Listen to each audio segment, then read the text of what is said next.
You are now live. Yeah, Schlock West in the morning, Dash Radio, the spin room. You know what it is. What up, what up, party peoples? The spin room crew, we up in here on this Taco Tuesday, man. I be your man, Bigg Pwee. That's your girlfriend's favorite DJ, DJ Ron C. And my right hand, my rider man, my ride or die, Big Liz. I know he threw me off with that. Rider man, hey. No, Joanna man, yeah. I'm saying, my right hand girl, Big Les in the building. What up, Leslie Les? I'm good. All right, man. You know how we get this show started on a Tuesday. Right down below, please subscribe to our YouTube page. Click on the bell, give us a thumbs up, and share with your family and friends. We're on all podcast platforms, wherever you get your podcasts, Apple, Google, Spotify, and Anchor. We are there.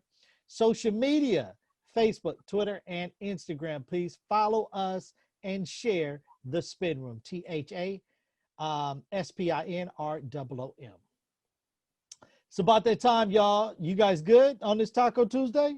Yeah, man, we're good. Let's get into this One Gotta Go, man. So I'm going to tell you about this One Gotta Go. It's pretty interesting because last night I was up late. I couldn't sleep. Have you guys been like that lately where you can't sleep, you stay up late? All the time. I see the clock all the time, 11:11. I see 2:22, 3:33. Like I see those numbers and I'm up all the time. Yeah, I'm saying. So last night I was up and I was watching Above the Rim. Okay. Remember that movie, Above the Rim? Wayne Martin. Yeah, Dwayne Martin, Pac. Dope soundtrack. So I said, you know what? I haven't done a Pac One Gotta Go movies. Okay. I've done his songs, but I haven't done his movies. Okay. So we gonna do Tupac. One Gotta Go. Yeah. In this, there's only actually 3 movies here that I can really put in for One Gotta Go. Only 3 movies, but One Gotta Go. Poetic Justice, Above the Rim, and Juice. Poetic Justice, Juice, and Above the Rim. I mean, he had other movies, but I don't think they would match up to any of these, like Gang Related, Gridlock, Bullet. Yeah, none of them, but those are his top 3 right there. Poetic Justice, Juice, and Above the Rim. One Gotta Go. We're going to start with DJ Ron C., your girlfriend's favorite DJ first. Let's get it. Okay. Well, the last time we did this, one of the movies, I think I voted Juice out. But this time I'm gonna keep it in. Now you got a different category, so I think I'm gonna leave it in this time. So I'm gonna go with Above the Rim Gotta Go. Okay. Above the Rim Gotta Go. All right. What about you, Les? I'm actually following Ron C. I'm jumping right in his shoes. I loved him in Poetic Justice because you saw that other romantic, emotional side. I loved him in Juice because he was like thugalicious and all of that. So Above the Rim for me, it was good, but that's my least favorite of the 3. So Above the Rim Gotta Go. And I totally forgot because, again, I haven't seen Above the Rim in a long time. I didn't know Bernie Mac was in Above the Rim. Well, I don't remember that either. I haven't seen it in a long time. Yeah. Was he the bum? Yeah, he was the homeless dude. Yep. Yep. I think his name was Flip. Yeah. Yeah, his name was Flip. Yep. Rest in peace, Bernie. God. Yeah, rest in peace, Bernie, man. All right. On our social media, Instagram, make sure that you guys follow us. Hit us up on a story where you can vote yourself what Tupac movie you'll let go between Poetic Justice, Juice, or Above the Rim. For me, I'm at the roll with my crew here on this one. Above the Rim Gotta Go, but, Juice classic. Poetic Justice stands in its own lane of movies, man, so that can't go nowhere. It's stamped in Black history, in the Black History Museum of movies, man. So you can't get rid of Poetic Justice. So Juice got to stay. above the rim. Gotta go. I'm gonna roll my crew on this one, man. All right. Let's get into these hot topics on this Tuesday, or Topic Tuesday on this joint. You gotta love our phones, right? They just come on whenever they feel like they want to come on. All right, man. Let's get into Topic Tuesday. U.S. billionaires have grown their wealth by $1 trillion. Did you guys hear me? $1 trillion since the pandemic began. So billionaires in the U.S. have grown their wealth over a third or more than $1 trillion since the pandemic happened in March. At Now, the same, oh, sorry, go ahead. no, go ahead. Are we talking like the guy who owns Amazon, or are we talking like pharmaceutical and technology and all the people making masks? Like, who are we talking about? I'm gonna get into that for you right now, Les. All right, so since March, all these guys have really started making money. So they released this report last Wednesday by the Washington-based Institute of Policy Studies, tracked the net worth of over 650 of the wealthiest Americans from March 18th to November 24th, have found that dozens have joined the rankings of billionaires during this period, and 29 saw their wealth double during the pandemic. So the net worth of a lot of these millionaires turning billionaires jumped from 50% in the U.S. household. So about 160 million people were reported becoming new billionaires. So your guy, who you were just talking about, Big Les, Jeff Bezos' net worth grew 61% since mid-March. He went from 113 billion to 182 billion dollars. But meanwhile, I just want to borrow a couple of million. That's all. That's all. Just give me a more. Just as much. yeah. But meanwhile, the workers at Amazon have not received hazard pay in months. They have continued to work during these worst times in this pandemic. Nearly 20,000 Amazon workers have been infected with the coronavirus. And this guy is making hand over foot being the owner of Amazon. And they even said he borrowed money from his parents. So his parents are now catching up to him as far as being billionaires. Wow, because he comes from money, which is good. It's crazy. There's not a day that goes by that I don't see an Amazon truck or two or three on my block. And these aren't they like clean vans where they're like, some of them are, yes. Yeah, energy efficient and all that other stuff. And I'm like, which is smart, but literally, and they're sexy, they're sleek, they're black, they're sexy, and they deliver like that. Like you can order, wake up, and it's sitting on your damn stoop. And everybody's addicted, and especially once the unemployment checks start kicking in with the little extra benefits, everybody's like, well, fuck it, I'm home, I ain't got shit else to do. Yeah. So, you have people like QVC late at night, or the Home Shopping Network late at night. It's Amazon late at night with a gift in the morning. But I mean, when you really look at it though, Les, at the end of the day too, we're in a pandemic. They shut us down. So everybody was in the house. And when you needed something or something for the house, the first thing you did, you went to Amazon. You bought Amazon. Stay out of the store. And the crazy thing, when you look at the business model of what Amazon is, he takes no hits. That's the reason why he's able to make so much money. He takes no hits. He's the middleman. So he goes from, you give him the product, he takes the product that you give him and gives it to you. He's the middleman. He takes no hits. And their policies are so dope. Like if they promise you something on Wednesday and it doesn't come on Wednesday, you can ask for a refund. They'll send you your money back. And if the product shows up Thursday, Friday, or Saturday, you still get to keep it. Yeah. Like it's crazy. Yeah. It's a win-win for us too. But that's why I said when you look at the business model of what he has, I mean, he thought it out. I mean, so any company right now that you know, during this time of doing with something that Amazon has done. I mean, that's why you see like Walmart jumping in on it, Target jumping in on it. But they, like you said, his model is a little different compared to them, because Target deals with Target products, you know, instead of Amazon deals with whoever they feel that can meet their standards can sell through Amazon, you know. Ron, So what you doing? Nothing.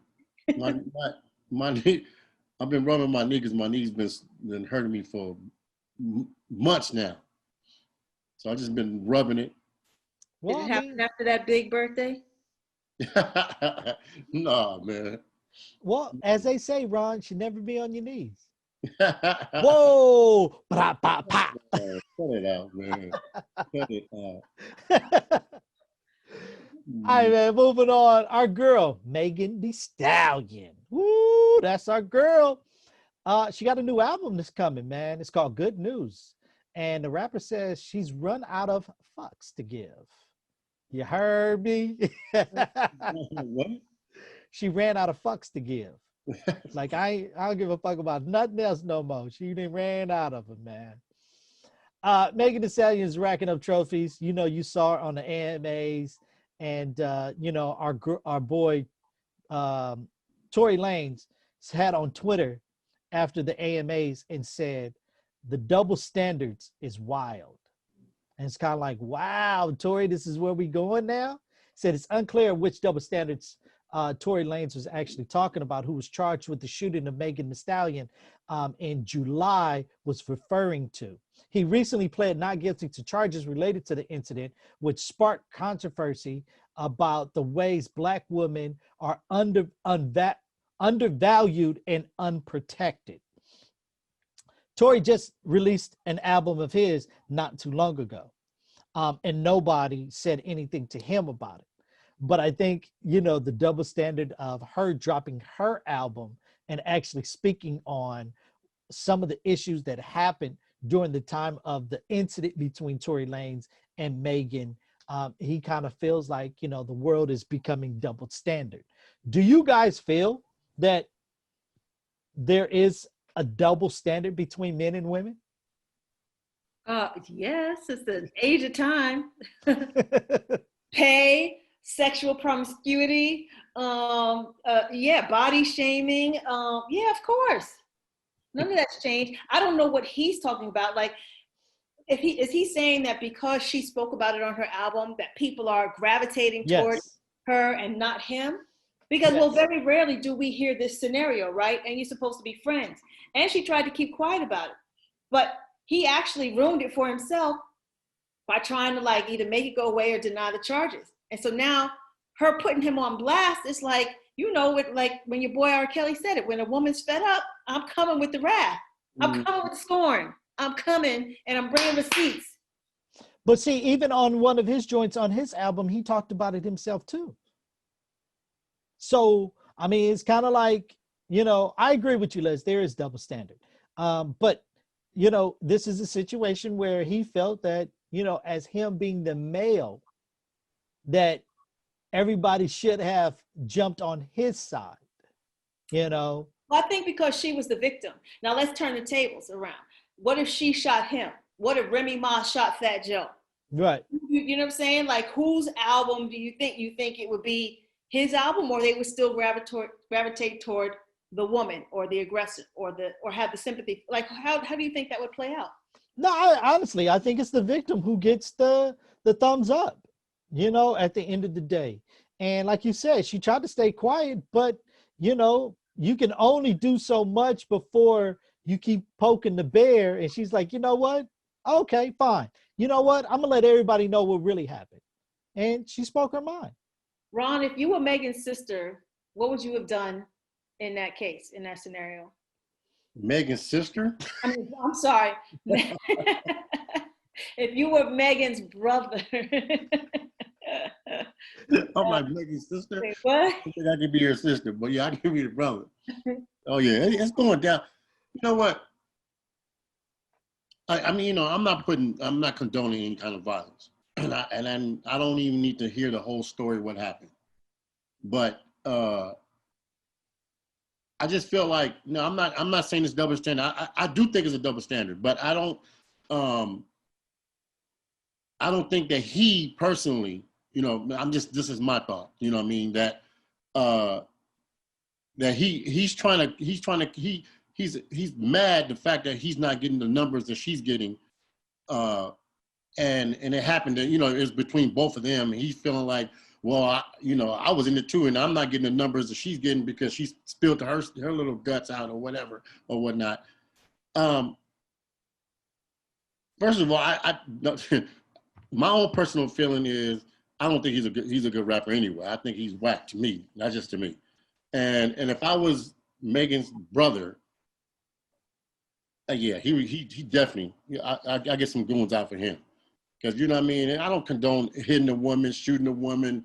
You know, I'm aggressive when it comes to, maybe my voice might be aggressive, but that's as far as I get. You know, I know that's not right either. You can't be verbally abusive either. But yeah, he definitely would have got it. You've never hit a woman, Ron? No, never. Have you ever been hit by a woman? Yes. Well, you said that like it was more than once. No, well, once, and then quick story. I was married for 2 months, and that's the reason why we broke up, because she put hands on me. Pee-wee, what about you? Hell nah. I like Chris Rock said, I'll never hit a woman, but I'll shake the shit out you.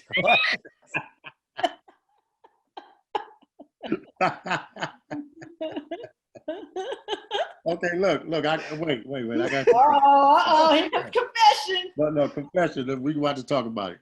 My son's mom. One time, I pinched her. When I say I pinched the shit out of her, I was pinching the shit out of her. And then the next morning, it was a big ass bruise. Oh man, Ron. She didn't make a call though. Clearly, she didn't make a call because that could have changed your whole life. I pinched the shit. When I say I pinched the shit out of her, we was in Santa Monica. She got mad because I looked at another girl. Some girl looked at me or something. So she hit me with her bag and walked away. And I ran up to her, pinched her. I was pinching her walking all the way to the car. I pinched the shit out of her. Said, come on, let's go. I was pinching her ass all the way through. No, I've never hit a woman. I've never put my hands on a woman. Like, punch, slap, none of that. Nah. You had a woman hit you before? I've had a woman hit me before. And she knew she made the mistake when she did it. Because you know me, my expressions are on my face. And when she hit me, I'm like a raging bull. I was like, oh, it's about to go down. Did you have to catch yourself? Yeah, I had to catch myself. Of course, because it was a natural reaction. When you get hit, you kind of, it's a natural reaction. And I had to catch myself. But no, I've never hit a woman. Did you stay in that relationship? No, not at all. Heck no. Once you do it once, I mean, it's a wrap, because now if I stay in this, now you feel that anytime you want to, you can mentally, physically, and verbally abuse me. That's what's not going to happen. What about you, Les? You ever hit somebody? Hell yeah. Look at Les, got razors in her mouth. You know what I'm saying? She didn't cut dudes. She that New Yorker. You know what I'm saying? Hey, little puppet. Hey, you saw in OneGottaGo, we was talking about Tupac, and above the rim, he had the little razor in his mouth. Right. Slicing folks up. He was, No, I've never hit a dude. Anybody, and I've been within the last 2 relationships angry enough that I physically wanted to do damage, but I've never hit a dude. And I'm actually savvier enough that I know how to hurt a motherfucker in his pockets, that I don't have to do that. But in the moment, it's like, it's a hard, you just want to scratch somebody's eyes out, you know what I mean? And you catch yourself. And I've never been hit. I've never even, please, you can't even raise your voice at me. Like, you can't call me a name. You can't tell me to shut up. You can't tell me to be quiet. You can't tell me or call me a bitch. You ain't calling me names. Let's shut up. Yeah, You can't grab me by the arm. We're not doing none of that. None of that. Any inkling of that, Yeah, I can't pinch you like, get your ass over here. Yeah. You and I would have been drawing blood on the street, for real. For real. Hey, Les, a dude has never grabbed you underneath your arm like, and come here. Not without sexual intent that I wanted. You know, little grab by the throat and all. Yeah, that's all good. But on some like angry, jealous, get over. No, hell no. Dude. But look, even though we're joking about this, we don't condone any, violence among, relationships quarrels. That's not what we talk about. We just having fun and just joking. All right, man, let's keep this party going inside the Topic Tuesday. One of your favorites, Les. This is one of your all-time favorites, and I'm pretty proud. Debbie Allen, man. Debbie Allen, yes. She has mastered everything in her domain. She did Dolly Parton's Christmas on Time on the Square. She's Grey's Anatomy, Different World. She's been on Broadway. Her accolades. I mean, I can just go down the list of all of her accolades. But I'm extremely excited about this.